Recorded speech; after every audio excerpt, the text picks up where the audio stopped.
Alhamdulillah, alhamdulillahilladzi bi ni'matihi tatimmu shalihat wa bi rahmatihi tulalul khairat wa bi hadihi tudraku sa'adat wa asyhadu an la ilaha illallah wahdahu la syarika lah malikul ardina was samawat wa asyhadu anna sayyidana Muhammadan abduhu wa rasuluh sayyidus sadat. Allahumma salli wa sallim wa barik wa azim wa karim wa majid ala habibina wa syafi'ina wa qurrati a'yunina sayyidina wa maulana Muhammad wa ala alihi wa ashabihi al-anjum as-sadirat. Amma ba'du, fa ya ayyuhal hadirun, usi nafsi wa iyyakum bi taqwallahi wa ta'atihi la'allakum tuflihun. Faqad qala Allah ta'ala fi kitabihi al-karim wa huwa asdaqul qailin. A'udzu billahi minasy syaithanir rajim. Bismillahirrahmanirrahim. Ya ayyuhalladzina amanu taqullaha haqqa tuqatih wa la tamutunna illa wa antum muslimun. Ma'asyiral muslimin jamaah Jumat rahimakumullah. Alhamdulillah, saat ini kita telah diberi oleh Allah Subhanahu wa taala kekuatan dan kemampuan serta umur yang panjang sehingga kita dapat memasuki salah satu bulan daripada bulan-bulan haji, yaitu bulan Dzulqa'dah. Yang mana di dalam bulan Dzulqa'dah ini kaum muslimin dari seluruh penjuru dunia mulai berbondong-bondong datang ke tanah suci untuk menunaikan salah satu pilar penting yang diwajibkan kepada kita semua, yaitu menunaikan ibadah haji dan umrah ketika sudah mampu dan memiliki bekal yang cukup, terhitung dari berangkatnya hingga pulangnya.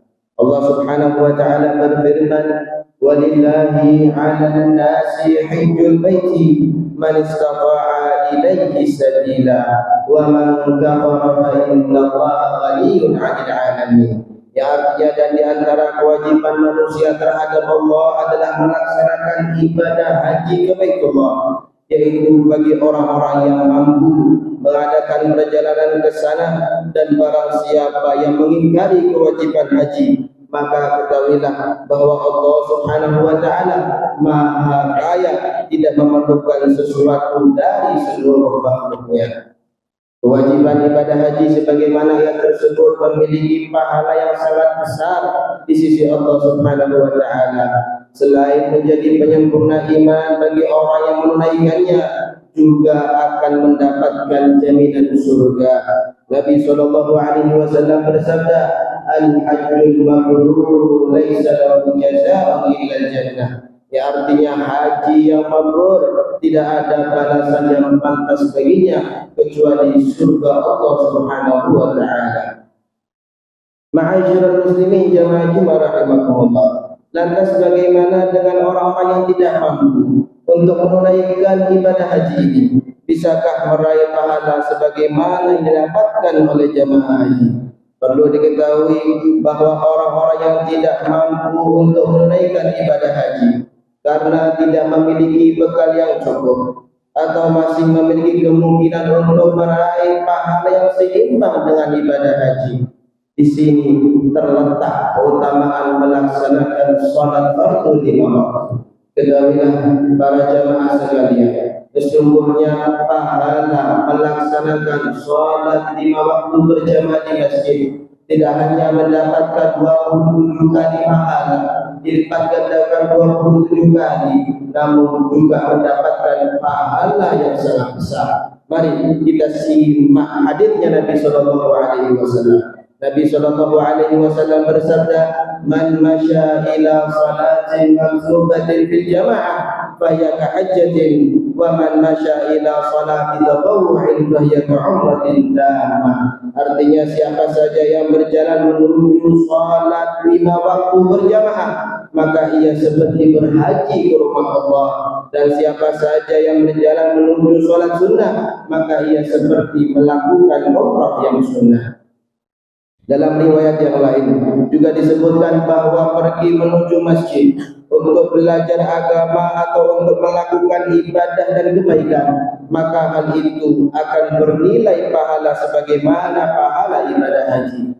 Dalam satu hadisnya juga Nabi sallallahu alaihi wasallam bersabda, "Man ghada ila al-masjid la yuridu illa an yata'allama khairan aw yu'allimahu kana lahu ka ajri hajjin min hajjatuhu." Artinya siapa saja yang berangkat ke masjid yang ia inginkan hanyalah untuk belajar kebaikan atau mengajarkan kebaikan, maka ia akan mendapatkan pahala haji yang sempurna hajinya. Maka dari dua hadis tersebut kita dapat menyimpulkan bahwasanya pahala salat berjamaah begitu besar dan tinggi di sisi Allah Subhanahu wa taala, sampai-sampai sama pahalanya seperti orang yang berhaji ke rumah Allah Subhanahu wa taala. Ma'asyiral muslimin jamaah Jumat rahimakumullah. Diceritakan ada seorang ulama yang zuhud yang bernama Al-Imam Abdullah bin Mubarak. Dalam mimpi ia berjumpa dengan dua malaikat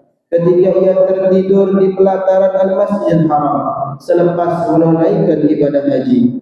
Di dalam mimpinya kedua malaikat tersebut berbincang-bincang satu sama lain tentang orang yang berhaji waktu itu, tahun itu. Malaikat yang pertama bertanya, berapa orang yang melaksanakan ibadah haji tahun ini? Ditanya oleh malaikat yang pertama, maka malaikat yang kedua menjawab 600.000 orang yang haji di tahun ini. Kemudian malaikat yang pertama bertanya kembali, berapa dari mereka yang hajinya diterima oleh Allah Subhanahu wa taala? Dijawab oleh malaikat yang kedua, tidak ada sama sekali dari 600.000 orang yang berhaji tahun ini yang diterima hajinya oleh Allah Subhanahu wa taala. Tapi lanjut malaikat kedua, ada ibadah haji seorang muwafaq, seorang yang bernama muwafaq yang tinggal di Damaskus, seorang tukang sol sepatu. Ia diterima hajinya walaupun ia tahun ini tidak berangkat ke tanah suci untuk berhaji. Dan lantaran berkah daripada pahala orang haji ini, seluruh orang haji tahun ini diterima hajinya oleh Allah Subhanahu wa taala. Bayangkan para ma'asyiral hadirin rahimahullah, orang tersebut tidak haji namun mendapatkan pahala haji, dan berkat pahalanya tersebut orang yang haji tahun itu semuanya hajinya diterima oleh Allah Subhanahu wa taala.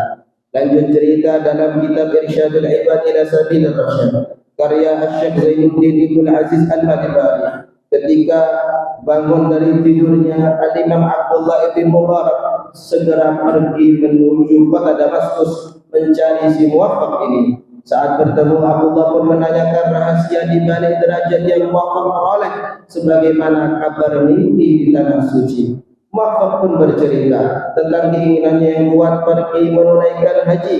Cita-cita ini sangat berat bagi dirinya yang fakir dan hanya bekerja sebagai tukang tambal sandal atau tukang sol sepatu. Namun Muwafaq mampu mengumpulkan 300 dirham dari profesinya ini, yang artinya ia sudah cukup bekal untuk pergi ke tanah suci. Tinggal selangkah lagi si Muwafaq ini mewujudkan cita-citanya itu, namun Allah Subhanahu wa taala berkehendak lain. Muwafaq menemukan sebuah peristiwa yang memilukan hatinya, yaitu kesedihan yang dialami tetangganya yang memiliki anak yatim yang belum makan selama 3 hari 3 malam. Mula-mulanya istri Muwafaq ini mencium bau makanan dari rumah tetangganya ini, lalu melontarkan keinginan kepada suaminya untuk mengonsumsi makanan tersebut. Maka sebagai suami yang baik, Muwaffaq pun mendatangi rumah tetangganya dan menyampaikan keinginan istrinya. Sampai tiba di rumah tetangganya tersebut, Muwaffaq mengucapkan salam memberi dijawab oleh seorang wanita. Maka keluarlah seorang wanita, seorang perempuan, seorang ibu yang tiba-tiba menyambutnya dengan kata-kata yang mengejutkan. Ibu tersebut berkata, sebenarnya anak-anak yatimku sudah 3 hari 3 malam tidak mendapatkan makanan. Maka aku keluar mencari makanan untuk mereka. Tiba-tiba aku menemukan bangkai keledai di suatu tempat. Lalu aku potong sebagian dan aku bawa pulang untuk aku masak. Maka makanan ini halal bagi kami dan haram untuk kamu makan. Singkatnya, Muwaffaq pun pulang ke rumah dan kembali menemui keluarga miskin yang kelaparan itu dengan membawa bekal hajinya sebanyak 300 dirham. Belanjakan uang ini untuk memenuhi kebutuhan anak-anak yatimmu, kata Muwaffaq kepada perempuan tetangganya itu. Demikianlah pria miskin tukang sepatu itu menunda cita-citanya pergi ke tanah suci tahun itu karena alasan kemanusiaan, karena peduli dengan salah satu tetangganya, karena peduli dengan saudaranya yang muslim, karena peduli dengan sesama umatnya Nabi Muhammad SAW. Muwaffaq bahagia bisa bantu sesama, baginya ini adalah berhaji dalam bentuk yang lain. Maka dengan barakah sedekah Muwaffaq inilah menyebabkan Allah Subhanahu wa taala menerima haji seluruh orang yang haji di tahun itu. Oleh karena itu, ma'asyiral hadirin rahimakumullah, jangan pernah berkecil hati meskipun kita masih belum bisa menjadi tamu-tamu Allah melalui haji dan umrah. Kita masih memiliki kesempatan melakukan kebaikan yang lain yang sama-sama memiliki nilai yang tinggi di sisi Allah Subhanahu wa taala, bahkan pahalanya sama dengan pahala orang yang berangkat haji ke Baitullahil Haram. Mudah-mudahan Allah Subhanahu wa taala menjadikan kita hamba-hamba yang mampu meraih pahala yang sama dengan pahala orang yang berhaji ke Baitullah tahun ini. Amin ya rabbal alamin. إن أحسن الكلام وأبلغ النظام كلام الله ملك الأعلام. أعوذ بالله من الشيطان الرجيم. بسم الله الرحمن الرحيم. والعصر إن الإنسان لفي خسر إلا الذين آمنوا وعملوا الصالحات وتواصوا بالحق وتواصوا بالصبر. بارك الله لي ولكم في القرآن العظيم ونفعني وإياكم بما فيه من الآيات والذكر الحكيم. أقول قولي هذا وأستغفر الله العظيم لي ولكم فاستغفروه ويا فوز المستغفرين.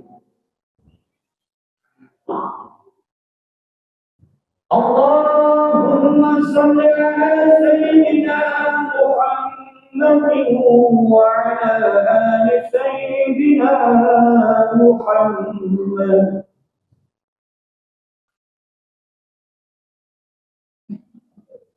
Alhamdulillah hamdan kama amar وأشهد أن لا إله إلا الله وحده لا شريك له إرغاما لمن جحد به وكفر وأشهد أن سيدنا محمدا عبده ورسوله أكرم الأولين والآخرين المبعوث رحمة للعالمين. اللهم صل وسلم وبارك وعظم وكرم ومجد على حبيبنا وشفيعنا وقرة أعيننا سيدنا ومولانا محمد وعلى آله وأصحابه وصحبه الغرر. أما بعد، فيا أيها الحاضرون اتقوا الله حق تقاته وذروا الفواحش ما ظهر منها وما بطن وحافظوا على الطاعة وحضور الجمعة والجماعة والصوم وجميع المأمورات والواجبات. واعلموا أن الله أمركم بأمر بدأ بنفسه وثنى بملائكة المسبحة بقدسه وأيها بالمؤمنين من عباده تعليما. فقد قال تعالى آمرا لكم وتكريما: إن الله وملائكته يصلون على النبي يا أيها الذين آمنوا صلوا عليه وسلموا تسليما. اللهم صل على سيدنا محمد وعلى آل سيدنا محمد كما صليت على سيدنا إبراهيم وعلى آل سيدنا إبراهيم، وبارك على سيدنا محمد وعلى آل سيدنا محمد كما باركت على سيدنا إبراهيم وعلى آل سيدنا إبراهيم في العالمين إنك حميد مجيد. اللهم اغفر للمسلمين والمسلمات والمؤمنين والمؤمنات الأحياء منهم والأموات.